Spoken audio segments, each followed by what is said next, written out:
Assalamualaikum warahmatullahi wabarakatuh. Berjumpa lagi pada perkuliahan Politik Maritim. Dalam video kali ini, saya akan menjabarkan terkait ekonomi maritim dalam konsep politik maritim dan hubungan internasional.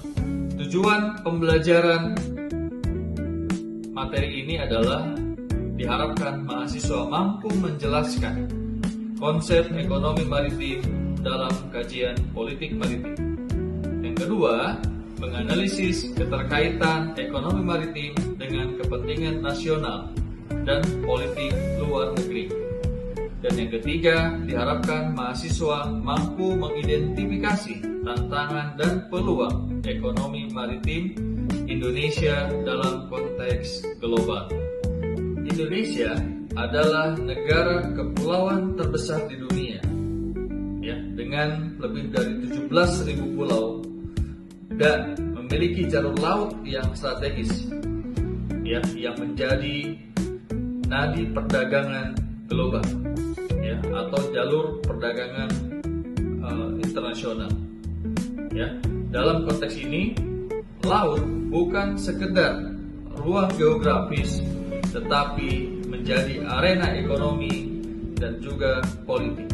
Konsep dasar dari ekonomi maritim yaitu bahwa yang menjadi ekonomi maritim yang disebut dengan ekonomi maritim adalah seluruh aktivitas ekonomi yang berbasis pada pemanfaatan sumber daya laut dan wilayah pesisir.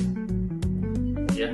Nah, ini cakupannya yaitu bisa sektor perikanan, pelayaran, dan logistik laut. Kemudian ada industri galangan kapal, ada pariwisata bahari, energi laut, hingga perdagangan internasional berbasis jalur laut. Politik maritim tidak dapat dilepaskan dari kepentingan ekonomi suatu negara. Negara menggunakan kebijakan maritim untuk melindungi sumber daya laut, kemudian mengamankan jalur perdagangan dan memastikan stabilitas kawasan. Nah, bagi Indonesia, konsep poros maritim dunia menegaskan bahwa penguatan ekonomi maritim merupakan bagian dari strategi geopolitiknya Indonesia dan geostrategisnya untuk memainkan peran lebih besar lagi di kawasan Indo-Pasifik. Dalam perspektif hubungan internasional, ekonomi maritim berkaitan sangat erat dengan isu interdependensi global, keamanan maritim, dan rivalitas kekuatan besar. Jalur laut seperti Selat Malaka dan Laut Cina Selatan menjadi ruang strategis yang tidak hanya bernilai ekonomi tetapi juga politis.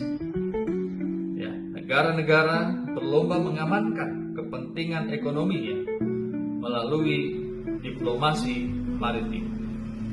Ya, kemudian melakukan kerjasama regional, ya, bahkan menghadirkan militer. Nah, tantangan dan peluang ekonomi maritim Indonesia, ya, kita lihat bahwa Indonesia menghadapi berbagai tantangan dalam pengelolaan ekonomi maritimnya, ya, seperti kita lihat, ya, bahwa masih banyaknya illegal fishing, kemudian keterbatasan infrastruktur pelabuhan dan ketimpangan pembangunan wilayah pesisir. Namun, dalam konteks peluang tersebut, ya, di sisi lain Indonesia memiliki peluang yang sangat besar, ya, melalui peningkatan konektivitas laut, penguatan industri perikanan yang berkelanjutan, serta diplomasi ekonomi maritim di tingkat regional dan global yang hingga saat ini terus dilakukan oleh pemerintah. Kesimpulannya adalah ekonomi maritim merupakan fondasi penting dalam politik maritim dan tidak dapat dipisahkan dari dinamika hubungan internasional. ya, bahwa memahami ekonomi maritim berarti memahami bagaimana laut menjadi ruang perebutan kepentingan, kerjasama, dan strategi negara. Itulah pembahasan singkat terkait ekonomi maritim dalam konteks hubungan internasional. Sampai jumpa di video berikutnya. Assalamualaikum warahmatullahi wabarakatuh.